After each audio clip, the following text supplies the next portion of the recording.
ಯಾರಾದರೆ ಮನೆಯಲ್ಲಿ?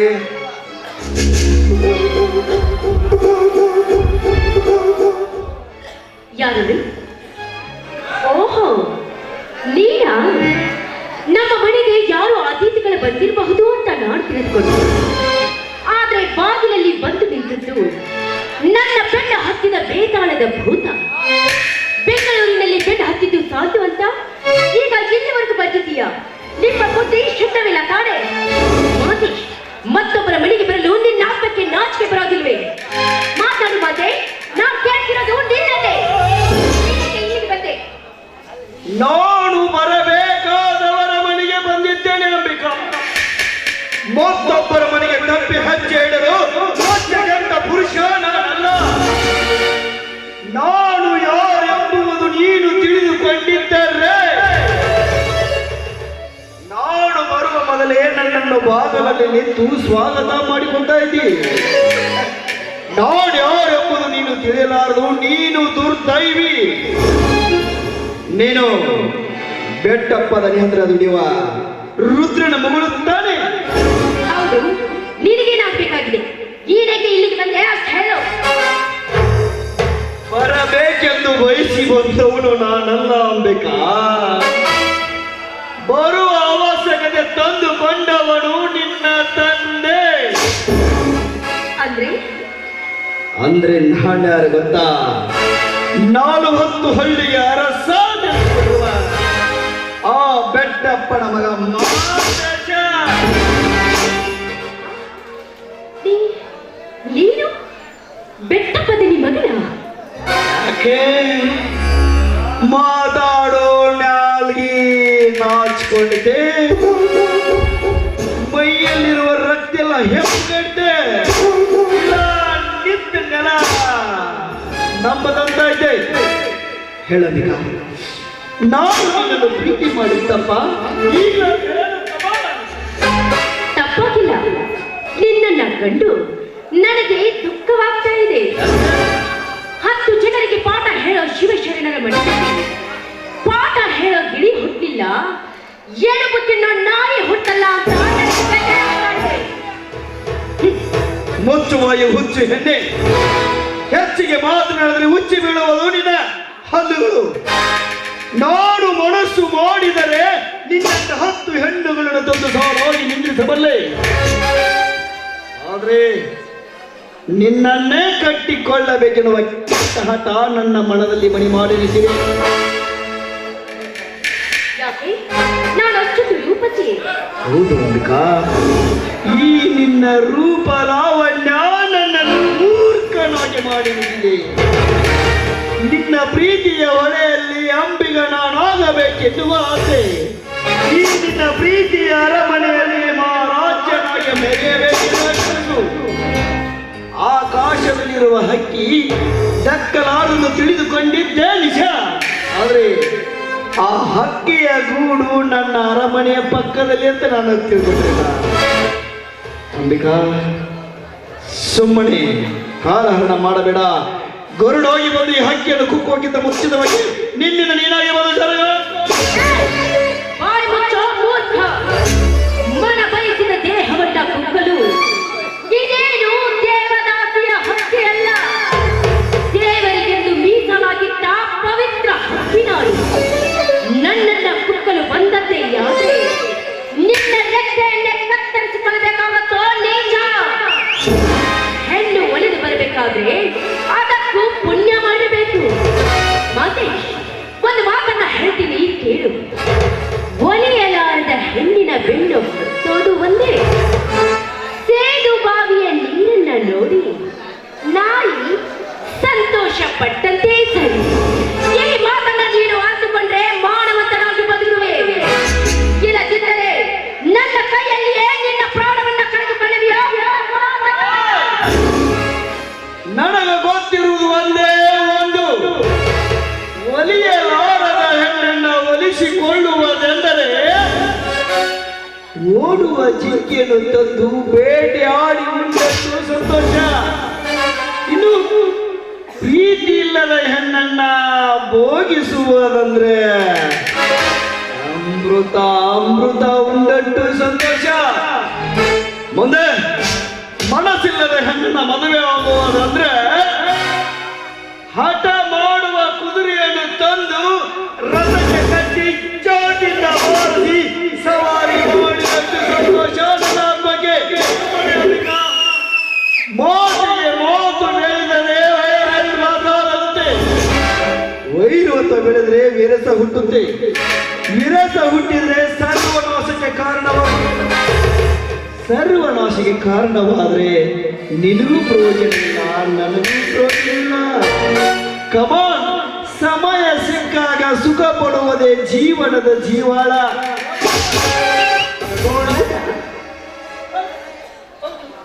ಮಿಸ್ಟರ್ ಮಾತೇಶ್, ನಾನೊಂದು ಮಾತು ಕೇಳ್ತೀನಿ, ನನಗೆ ಉತ್ತರ ಕೊಡ್ತೀಯಾ? ಖಂಡಿತ ಖಂಡಿತ ಕೇಳು. ಕಮಾನ್ ಕಮಾನ್, ತನ್ನಿ ತನ್ನಿ. ಮಾತೇಶ್, ಮಾನವನು ಹೊಟ್ಟೆ ಹಸಿದಾಗ ಹೊಟ್ಟೆಗೆ ಏನ್ ತಿಂತಾಳೆ? ರೀ, ಇದೆಂತ ಪ್ರಶ್ನೆ? ಮಾನವನು ಹಸಿದಾಗ ಹೊಟ್ಟೆಗೆ ಅನ್ನ ತಿನ್ನಬೇಕಲ್ಲ. ಅನ್ನವನ್ನ ಬಿಟ್ಟು ಸಗಣಿಯನ್ನು ಏಕೆ ತಿನ್ನಬಾರದು? ಈ ನನ್ನ ಕೋಪದ ಬಿತ್ತ ನೆತ್ತರಿಗೆ ಎದ್ದು ನೋಡ. ಅಂಬಿಕಾ, ಇನ್ನು 2 ದಿನ ಒಂದೇ ತೀರ್ಮಾನ. ನೀನು ಬದುಕಬೇಕು, ಇಲ್ಲ ನೀನು ಸಾಯ್ಬೇಕು. ನೀನು ಬದುಕಬೇಕಾದ್ರೆ ನನ್ನ ಒಳಗಬೇಕು. ಶಿವನ ಒಂದು ತೀರ್ಮಾನಕ್ಕೆ ಬಂದಿದ್ದಾರೆ. ಇಂಥ ಶಿವನಿಗೆ ನಾವಿರೋದು ಶಿವನ ಹೋಗೋದು ಅಷ್ಟು ಬಿಟ್ಟಲ್ಲ. ಆ ಮಾತೇಶ್, ನಿಮ್ಮಷ್ಟು ನನ್ನ ನಾನೆಲ್ಲೂ ನೋಡಿರಲಿಲ್ಲ. ನಾಳೆ ನನ್ನ ಮದುವೆ ನಿಂತು ಹೋಗಿ ಇವತ್ತೇ ನಮ್ಮಿಬ್ಬರ ಪ್ರೇಮ ಪ್ರಾರಂಭವಾಗಿ. ನಿಜವಾಗ್ಲು? ನಿಜವಾಗ್ಲು. ಇದರಲ್ಲಿ ಏನ್ ಮೋಸ ಇರ್ತಾನೆ? ಮೋಸ ಮಾಡಿದ್ರೆ ಮತ್ತೆ ನಿಮ್ಮಂತವ್ರು ಸಿಗ್ಬೇಕಲ್ಲ ನನಗೆ. ನವಿಲು ವಹಿಸುವುದು ನಾಟ್ಯವನ್ನ, ಜಿಂಕೆ ವಹಿಸುವುದು ಓಟವನ್ನ, ನಾನು ವಹಿಸುವುದು ಈ ನಿನ್ನ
ಮಾತೇಶ್, ರಕ್ತ ಹೆಪ್ಪುಗಟ್ಟಿದೆ, ನಾಲಿಗೆ ನಾಚಿಕೊಂಡಿದೆ, ಧೈರ್ಯ ಕುಕ್ಕೆ ಹೋಯ್ತೆ.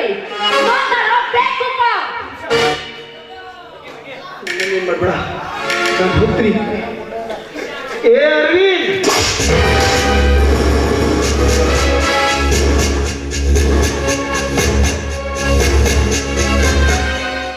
ಚೋಳಿನ ವಿದ್ಯೆ ಗೊತ್ತಿಲ್ಲಾರದೆ ಹಾವಿನ ಹುತ್ತಿಗೆ ಕೈ ಹಾಕಬಾರದ ನಿನ್ನಂತ ಮಳ್ಳ ಹೆಣ್ಣಿಗೆ ಏನು ಗೊತ್ತು? ಹೆಣ್ಣಿನ ಬುದ್ಧಿ ಮೊಣಕಾಲದ ತಳಗೆ ಎನ್ನುವ ಶಾಸ್ತ್ರ ಸುಡಲ್ಲ.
ಚಾಮ್ಯ ಸಕ್ಕರ್ ನೈ तो पीनो गोरखिना पचा पल्लन पर लड़की नहीं तो सोनू को क्या मजा. ಯಾರ ಹೂ ಯಾರ ಹುಡುಗಿ ಪ್ರೀತಿ ಪ್ರೇಮ ಹರಿ ಸರಸ ಸಲಾಪ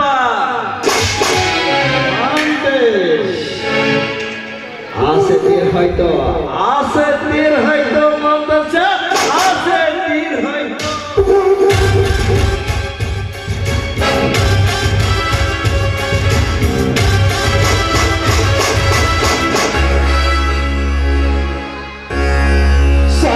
ಸಾರ್ಥಕವಾಯಿತು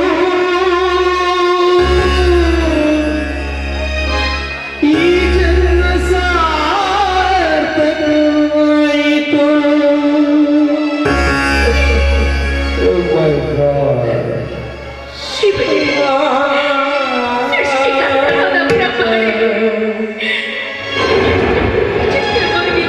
ನನ್ನ